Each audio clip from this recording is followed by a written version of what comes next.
Hello friends, I'm Chris Schultz with Talk About Topeka and GabLocal.tv, coming to you from my family-owned restaurants, Field of Greens, with an exciting announcement.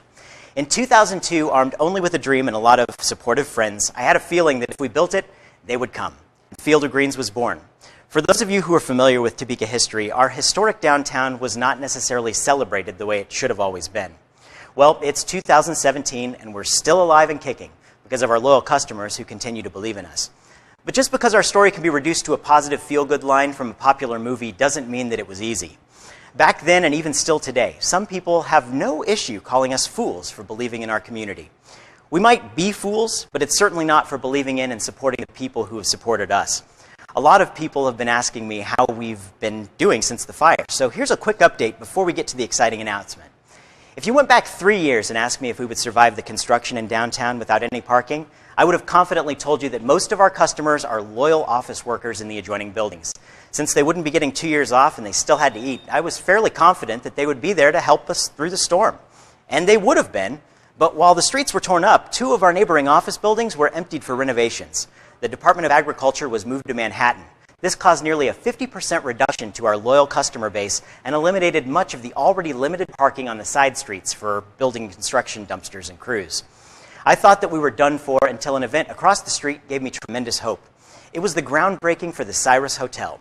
This was the first of many game-changing events that reassured me that our decision to open downtown in 2002 was indeed a step in the right side of history. And then there was the fire. On one of the coldest nights of the year, a person of unfortunate circumstances was attempting to stay warm when they accidentally ignited the back of our neighboring building. We were awoken at 2 a.m. by our fire alarm to a building that was full of smoke. I was terrified, but I didn't have time to realize it. I had put all my eggs in one basket, and the basket was going up in smoke, literally. Roughly a week before the fire, I was making financial plans to stabilize the losses of the previous 3 years, realizing how a 5-year mortgage would allow us to be exactly where we were 3 years earlier. I know what you're thinking. Why don't you just close down for construction? Well, because we knew it was temporary, and that our dedicated employees, who had no long-term investment in the situation, still needed to pay their rent and put food on their tables. So here's the current update. Field of Greens was the first to see restored business. Our loyal customers have been truly understanding at this difficult time, and I can't thank them enough for their support. After spending nearly a month living in a hotel, I was able to move back into my home at the historic Tinkham building. The break room is a more complex issue. Our stage had to be demolished in order to properly clean the odor out of the building.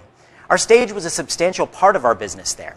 We're working on plans to rebuild bigger and better, but because of our situation, our dreams have had hard limits, and that makes rebuilding more complicated. Complicated things take time. So in the meantime, Field of Greens is open for business, and our fantastic neighbors from the Cyrus Hotel are dropping by to give us a renewed faith yet again, and they aren't even open for business yet. But when they do open the doors, I assure you it will be another glorious achievement for our great city. So here to share another round of tremendous hope with us is Seth Wagner, the CEO, CFO of AIM Strategies, parent company of the Cyrus Hotel. How you doing, Seth? Doing fine, Chris.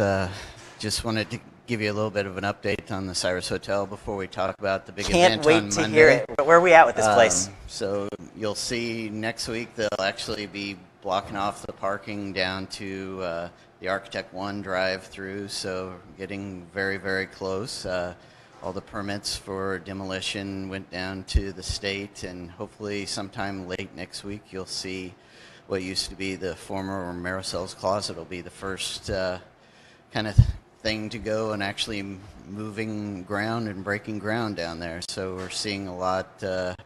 It's been a long road, but we're very excited, and as I know you are. So. Absolutely.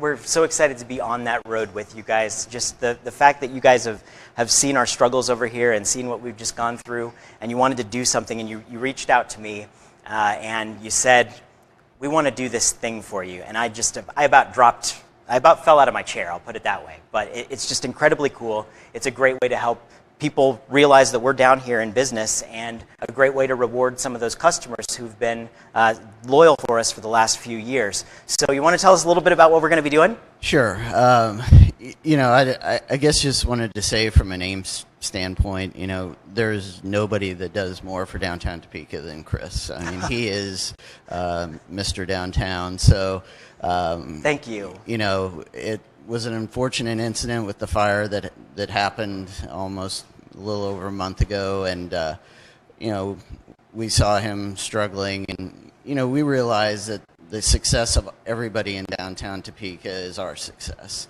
We can build a hotel down here, and if there's nothing else around, it's not going to work. So we want to see businesses like Field of Greens absolutely thrive. So what we had planned on doing for Monday the 30th was we're essentially buying 200 meals for the first people that come down to Field of Greens. So please come on down on Monday. You'll see what a great product that Chris has. And we really want to just kind of give you a boost, relaunch the business, and let's get a brand new fresh start going in 2017. This is amazing. Thank you so much, Seth, and Cody and Don. You guys are wonderful people over there at the Cyrus. And right across the street, we're going to do everything we can, being there with you to root you along the way. It's incredible to have these wonderful neighbors moving into the neighborhood, doing something so cool for our customers. The first 200 people through the door, put this on your calendar, come down and see us. The first 200 people through the door on the 30th, that's this Monday, will get lunch for free. Well, not free, paid for by the Cyrus. It's amazing. Thank you so much. You're welcome, Chris. So be sure to go to the Cyrus's Facebook page and like them on there, follow their progress. Go to Field of Greens and the Break Rooms pages if you want to follow those as well. We'd love to have you follow those so we can keep you updated on all the things going on in downtown. And there are other folks who have decided that they wanted to help us out because since our stage was taken out at the Break Room, there were a lot of people who used that stage for wonderful causes. So they want to help us put things together too. So on top of this wonderful thing that our friends from the Cyrus are doing, one of our close friends, Jessica Hope, is organizing a Cards Against Humanity fundraiser, and that is going to be on February 3rd at Julie's Coffee and Bistro. And then our friends over at Quentin's on the 4th of February are going to be hosting a comedy show, and all the proceeds from that are going to come to our stage fund to help us build a cooler stage. So when you come by for lunch tomorrow, or well, not tomorrow, that's the weekend, but when you come by for lunch on Monday, be sure to enjoy it. Be sure to like the Cyrus. If you want to drop a little something our way to put in the stage fund, anything you drop our way, we will use to make the break room a cooler place. We'll just call it the Make the Break Room Cooler Fund. And thank you so much, Seth. I really do appreciate this. Thank you for everybody who's been so supportive. And we will see you down here on Monday the 30th. Get in line. Get here early. Starts at 11 o'clock until we sell out. Thanks, folks.